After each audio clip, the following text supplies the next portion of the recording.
नीतीश कुमार के 10वीं बार मुख्यमंत्री बनने के बाद अब विभागों का भी बंटवारा हो गया है।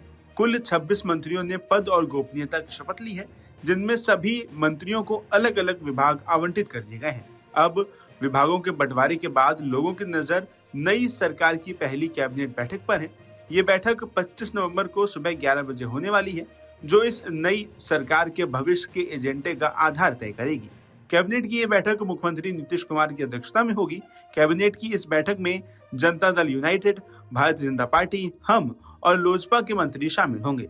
चर्चा ये भी है कि इस बैठक में कुछ बड़े और जनहित से जुड़े फैसलों की घोषणा हो सकती है, जिनमें युवाओं और महिलाओं से जुड़े मुद्दे सबसे अग्रणी होंगे।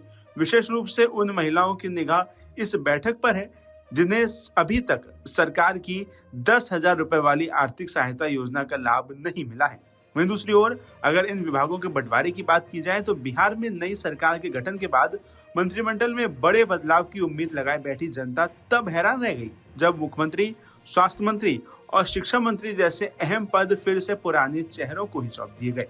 इसके बाद राज्य की शिक्षा और स्वास्थ्य व्यवस्था में वास्तविक सुधार को लेकर कई सवाल तेज हो गए। स्थानीय राजनीतिक विश्लेषकों का मानना है कि मंत्रिमंडल में स्थिरता प्रशासनिक निरंतरता के लिहाज से फायदेमंद हो सकती है, लेकिन जिन विभागों की पिछले कार्यकाल में सबसे ज्यादा आलोचना हुई, जैसे सरकारी अस्पतालों की बदहाली, चिकित्सकों कर्मियों की कमी, स्कूलों में शिक्षकों की अनुपस्थिति और कमजोर आधारभूत संरचना, उसमें बदलाव न होना जनता के मन में संदेह पैदा कर रहा है।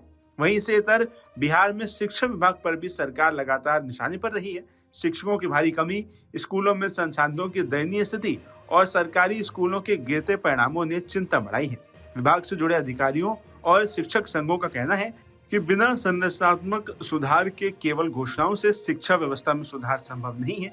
हालांकि राज्य सरकार ने दावा किया है कि 2025 से 30 के कार्यकाल में शिक्षा और स्वास्थ्य को सर्वोच्च प्राथमिकता दी जाएगी और बजट और इंफ्रास्ट्रक्चर दोनों स्तरों पर बड़े कदम उठाए जाएंगे। ऐसे में अब जनता की नजर इस बात पर है कि क्या पुरानी टीम नई नीतियों और नई ऊर्जा के साथ सचमुच स्वास्थ्य और शिक्षा दोनों क्षेत्रों की जर्जर स्थिति को बदल पाएगी। विशेषकर शिक्षा विभाग में चल रहे भ्रष्टाचार पर अंकुश लगाने और व्यवस्था को फिर से पटरी पर लाने की जिम्मेदारी मुख्यमंत्री नीतीश कुमार द्वारा मौजूदा शिक्षा मंत्री को सौंपी गई है। जनता अब सरकारी दावों नहीं बल्कि जमीनी हकीकत का इंतजार कर रही है।